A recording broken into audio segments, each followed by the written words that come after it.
Hi guys, in this video, I'm going to be looking at how to multiply fractions.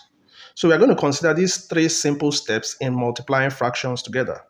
So the first step is multiply the numerators. The second step is multiply the denominators. And the third step is reduce the resultant fraction to its lowest term. Using these three simple steps, you can easily multiply fractions together. So let's work on these three simple examples. Solution. The first example, we have 1 all over 3 multiplied by 3 all over 5. So we are going to apply these three steps in solving this simple problem. Okay? So the first step says multiply the numerators. The numerator here is 1 and the numerator here is 3. So 1 multiplied by 3 is going to give us 3 all over. The next step says multiply the denominators. 3 multiplied by 5 is going to give us 15. Okay, so we are done with step 1 and step 2. Step 3 says reduce the resultant fraction to its lowest term. We're going to check to see if they have any common factor. 3 can divide 3 and 3 can divide 15. That means we can cancel out. If 3 goes into 3, we have 1. If 3 goes into 15, we have 5. Therefore, our final answer is 1 all over 5. Let's look at the second example, B. We have 1 all over 4 multiplied by 5 all over 8. We are still going to follow these three simple examples. The first step says multiply the numerators. That means 1 multiplied by 5, which will give us 5. And the second step says multiply the denominators. So 4 multiplied by 8 is going to give us 32. Okay? So looking at the numerator and the denominator and applying step 3, can we find any value that is common between the numerator and denominator? Do they have any common factor? The answer is no. This means our final answer is 5 all over 32. Let's consider the third example. The third example is 4 all over 12 multiplied by 9 all over 16. So considering these three steps, the first step says multiply the numerators. Okay, so let's do that. 4 multiplied by 9 is going to give us 36 all over. Multiplying the denominators, 12 multiplied by 16 is going to give us 192. Okay, so looking at the third step, reduce the resultant fraction to its lowest term.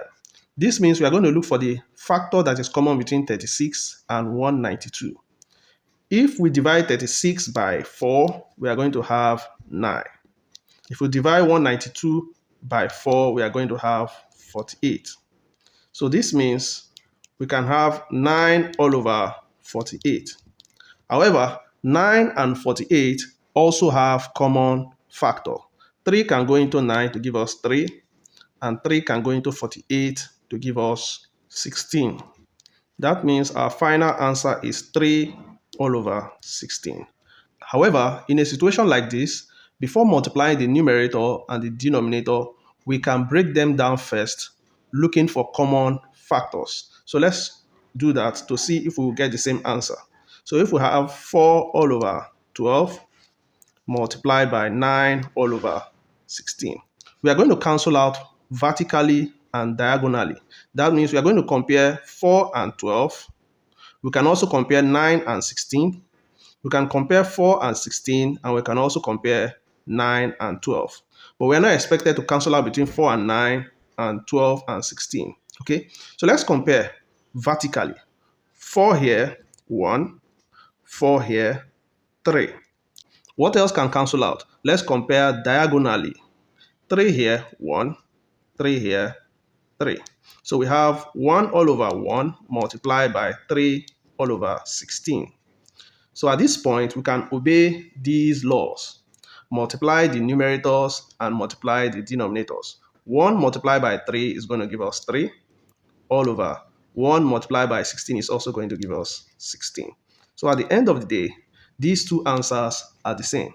So you can either multiply them together and then you begin to break them down, or you cancel out using the common factors and then apply the multiplication. Whatever way you use, you will still get the same answer. If you understood the examples I gave, I'd like you to solve this classwork.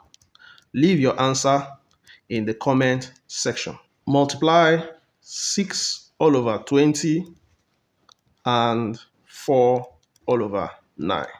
So this is a simple classwork. I'd like to see your answer in the comment section. If you enjoyed the video, don't forget to like the video, share with your friends, and subscribe to this YouTube channel for more maths content. See you in the next video. Bye.